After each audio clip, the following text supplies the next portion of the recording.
ఎప్పుడు మారుతుంది. అరే గని ఇడునోనా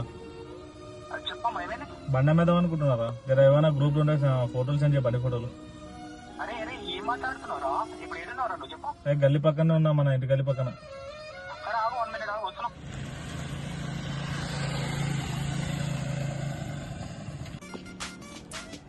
ఏమైందిరా బండి అమ్మేస్తా అంటున్నావు?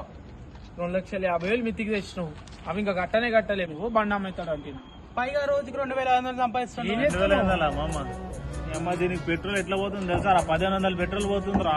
బంపర్ ట్రాఫిక్ లా, ఓలా ఊబర్ లా కస్టమర్లు ఒక పాయింట్ వేసి వేస్తే ఒక పాయింట్ వేసి వద్దంటారు రా. 2-3 బండ్లు పెట్టంటారు, దానికి ఒక 50 రూపాయలు ఎక్కువ ఇస్తారా రాళ్ళు?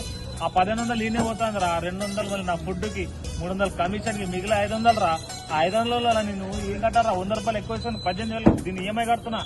ఇంటికి పంపించుకోవాలి, నా కరెంట్ బిల్ కట్టుకోవాలా, ఏం చేయాలా నేను? దీని మొదలు కూలి పని బెటర్ అనిపిస్తుందిరా నాకు. నేను పడే బాధ కాదు ఇది. ఓలా ఊబర్ ర్యాపిడ్ అని నడిపే ప్రతి ఒక్క డ్రైవర్ అన్న పడే బాధ ఇది. అందుకనే మన హైదరాబాద్ లో స్ట్రైక్ నిర్వహించడం. నేను వెళ్తున్నా, నువ్వు వస్తున్నావా లేదా? నువ్వు నేను పోతాం రా. రోడ్ల మీద 500 వస్తే చాలని నా కొడుకులు బండ్లు చెప్తారా, వాళ్ళని ఏమనాలరా? అసలు నా కొడుకు చాతా, నా కొడుకులు బ్రో, నా దృష్టిలో ఆ కొడుకులు. పోదాం పదారా. ఉంటే నాకు రేట్లన్నా పెరగాలంటే నా బండ నమ్ముకోవాలి. పోదాం పద. ఊబర్ ర్యాపిడ్ నడిపే ప్రతి ఒక్క అన్నకి చేతులు ఎత్తి దండం పెట్టి చెప్తున్నా, మీకేదో రోడ్ల మీద బండ్లను ఆపి మీకు ఇబ్బంది పెట్టాలని కాదన్న. 1 రూపాయి పెరిగితే మన జీవితాలు బాగుపడతాయని చెప్తాను. మనం ఈఎంఐ కరెక్ట్ టైంకి కట్టుకోవచ్చు అని చెప్తాను.